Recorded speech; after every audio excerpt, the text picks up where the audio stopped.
In this lecture, we will study advantages and disadvantages of 2wattmeter method. In last lecture, we studied 2wattmeter method and derived the equations how 2wattmeter method measures the three-phase power, that is active power as well as reactive power. Also in this lecture, we will also see the different cases of power factor when wattmeter readings are different for different power factor conditions, that is angle between voltage and current.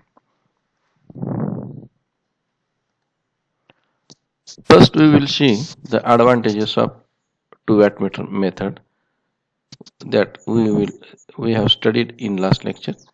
In this method is applicable to both balanced as well as unbalanced load. तर ह्या 2wattmeter मेथडचा फायदा असा की balance असो किंवा unbalance load असो आपल्याला पॉवर मेजर करता येते.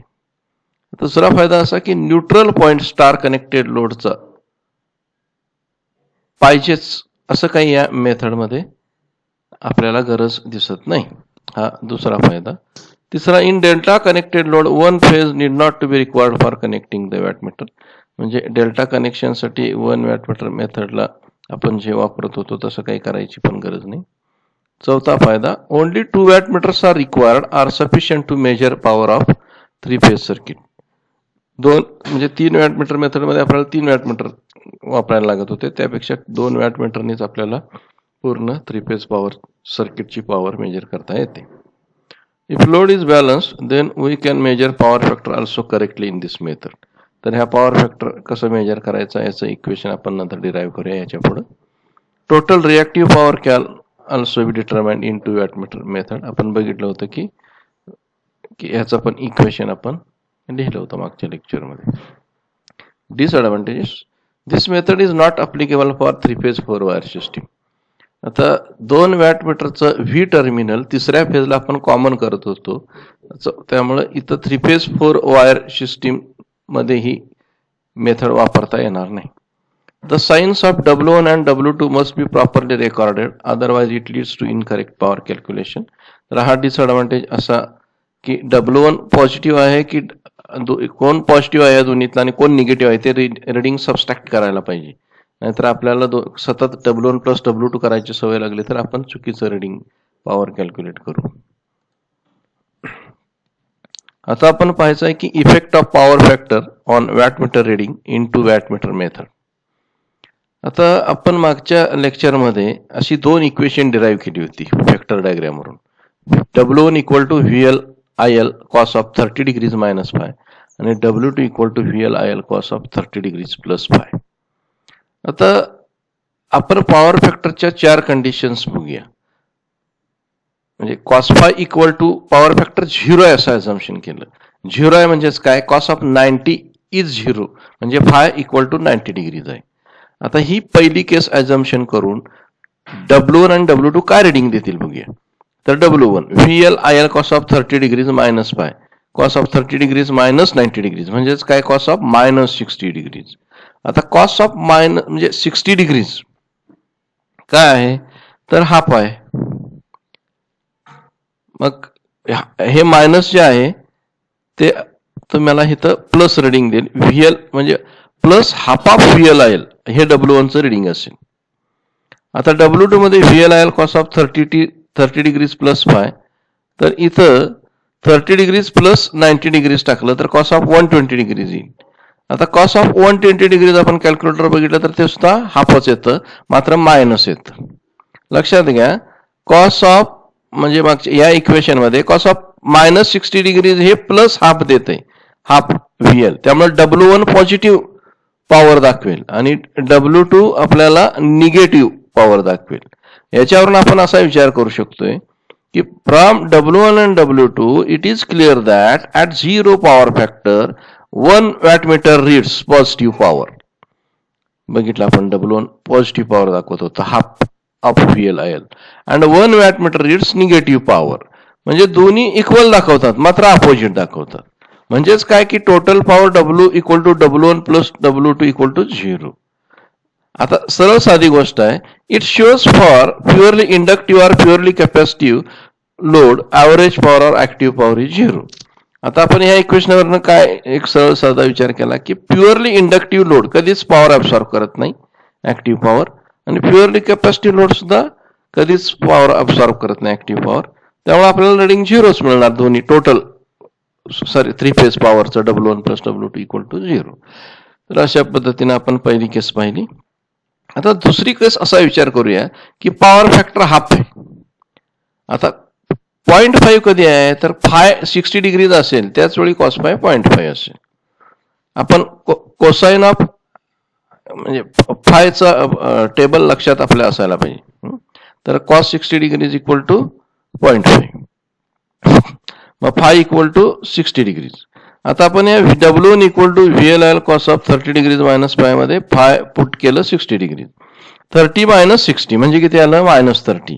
आता कॉस ऑफ -30 किती आलं तर √3/2, तेही प्लस. इथं पॉझिटिव्ह पॉवर दाखवते W1, मात्र √3/2 VLL. आता W2 ची रिडिंग बघूया की VLL cos of 30 plus five 30 plus 60 म्हणजे कॉस ऑफ 90. आता कॉस ऑफ 90 0 आहे म्हणजे W2 0 दाखवते. आता या दोन्ही रिडिंग वरून आपण असं म्हणू शकू की from W1 and W2 it is clear that at 0.5 power factor lagging 1 wattmeter reads entire power consumed by three phase circuit. आता अख्ख्या थ्री फेज सर्किटची ऍक्टिव्ह पॉवर एकच वॅटमीटर शो करणार आणि दुसरं मात्र 0 दाखवणार. and also we get that for all power factors between 0 to 0.5.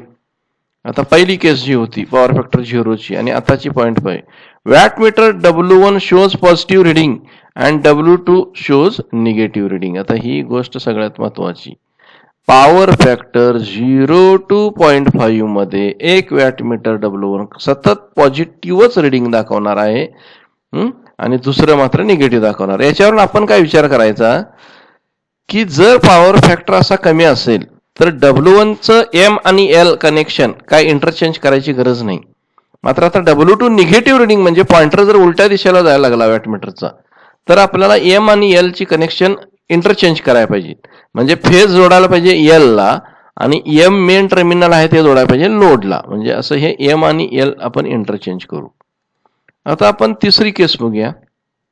Power factor unity आहे.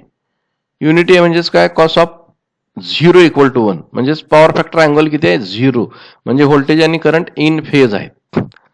आता ह्या युनिटी पॉवर फॅक्टर कंडिशनला W1 equal to VLIL cos of 30 degrees minus 5, W1 equal to VLIL cos of 30 degrees minus 0 degrees म्हणजेच cos of 30.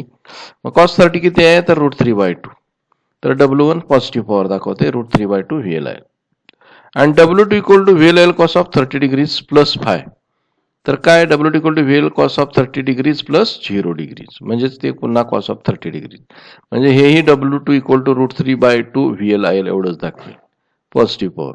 From W1 and W2 it is clear that at unity power factor both wattmeter reads equal and positive power. दोन्हींची power √3/2 VLIL असेल cos 30 असल्या कारणानं त्यामुळे दोन्ही equal दाखवतील power आणि दोन्ही पॉझिटिव्ह दाखवतील आणि आता दोन्हींची बेरीज ही total power W1 plus W2 अशी असेल. आता यावरून आपण असा निष्कर्ष काढू शकू for all power factors between 0.5 to 1 both wattmeters gives positive reading. म्हणजे आपल्याला आता इथं वॅटमीटरच्या कुठल्याही निगेटिव्ह रिडिंग असल्यामुळं इंटरचेंजिंगचे कनेक्शन M आणि L चं करायला लागायचं ते करावं लागणार नाही. आता ह्या एवढ्या सगळ्या केसेसवरून आपण एक छानपैकी टेबल असा तयार करू शकू. Conclusion of all about derivations of equations. त्याच्यावरून आपण असं ह्या डिस्कशनवरून विचार करू. पॉवर फॅक्टर रेंज पहिली केस घेऊ 0, दुसरी केस घेऊ 0 to 0.5, तिसरी बरोबर 0.5, मग 0.5 to 1 आणि मग cos phi इक्वल टू 1. अशा ह्या 5 केससाठी काय काय आता पॉवर फॅक्टरचा अँगल काय आहे, मग W1 चं साईन पॉझिटिव्ह आहे की निगेटिव्ह, W2 चं निगेटिव्ह आहे की पॉझिटिव्ह, आणि मग याच्यावरून रिमार्क आपल्याला नेमकं मेजरमेंट करताना काय करायचं आहे आणि कसं रिडिंग मिळणार आहे याचा आपण रिमार्क आपण इथं विचार करूया. तर पहिली case cos phi equal to 0 म्हणजेच काय range cos phi power factor angle काय आहे cos of phi equal to 0, phi is काय 90 डिग्री. आता कॉस फाय झिरोला W1चं साईन आहे पॉझिटिव्ह, W2चं निगेटिव्ह आपण बघितलं डेरिव्हेशन मध्ये. मग W1 equal to minus W2, मात्र entire power W equal to W1 आणि W2 इक्वल अँड अपोजिट आहे, त्यामुळे टोटल पॉवर इज झिरो. म्हणजेच ही केस प्युअरली इंडक्टिव्ह किंवा प्युअरली कॅपॅसिटिव्ह लोड साठीची आहे. आता त्याच्या पुढची दुसरी केस, पॉवर फॅक्टर हा 0 to 0.5 दरम्यान आहे. In between 0 above 0 and below 0.5. म्हणजेच range of power factor angle काय आहे की 60 डिग्री पेक्षा जास्त आहे आणि 90 डिग्रीज पेक्षा कमी आहे. म्हणजे between power factor angle 60 to 90 degrees, W1 sign is positive always and W2 sign is negative always. म्हणजेच आपल्याला आता W2चं रिडिंग घेण्यासाठी M आणि L कनेक्शन सर्किटमध्ये रिव्हर्स करावी किंवा इंटरचेंज करावी लागते. म्हणजेच रिमार्क काय म्हणू शकतो आपण, W1 is not equal to W2, therefore W equal to W1 minus W2, असं हे आपल्याला पॉवर काहीतरी दाखवेल. आता तिसरी केस आहे कॉस फाय इक्वल टू 0.5, म्हणजे परफेक्ट पॉवर फॅक्टर 0.5. तर 0.5 म्हणजे 60 डिग्रीज. आता 60 डिग्रीजला W1 sign positive, W2 power दाखवणारच नाहीये, त्यामुळे साईनचा प्रश्न नाही. त्यामुळे W2 इक्वल टू 0, जी काय टोटल पॉवर असेल ती डायरेक्ट W1 सगळे दाखवेल, एंटायर पॉवर. चौथी केस आहे power factor is greater than 0.5 and less than unity or 1. म्हणजेच power factor angle is greater than 0 but less than 60 degrees. म्हणजे पॉवर फॅक्टर अँगल आता 0 पेक्षा थोडा का असणार जास्त आहे, मात्र 60 डिग्री पेक्षा कमी आहे. अशा वेळी W1 रिडिंग हे पॉझिटिव्ह दाखवेल, W2 रिडिंग पॉझिटिव्ह दाखवेल, W1 not equal to W2. आता अशा वेळी W आणि W म्हणजे टोटल पॉवर ही दोन्ही वॅटमीटरची बेरीज असेल, मात्र याच्यात कुठलेही रिडिंग निगेटिव्ह नाही आहे. पॉवर फॅक्टर 0.5 to 1 मध्ये असा विचार करा.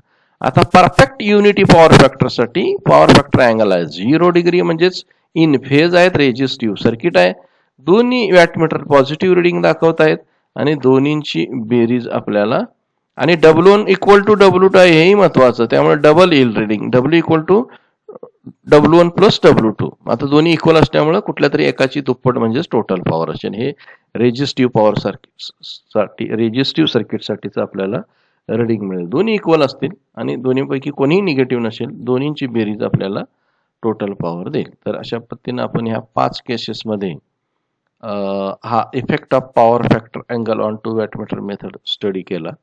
तर सगळ्यात महत्त्वाचा असा एवढाच विचार करायचा की 0 म्हणजे युनिटी पॉवर फॅक्टरसाठी टोटल पॉवर 0 असेल, 0 पॉवर फॅक्टरसाठी म्हणजे पॉवर फॅक्टर अँगल 90 डिग्रीसाठी, म्हणजे इंडक्टिव्ह प्युअरली किंवा कॅपॅसिटिव्ह सर्किटसाठी दोन्ही वॅटमीटरचं इक्वल बट अपोजिट रिडिंग म्हणजेच पॉवर ॲब्सॉल्यूट 0 असेल.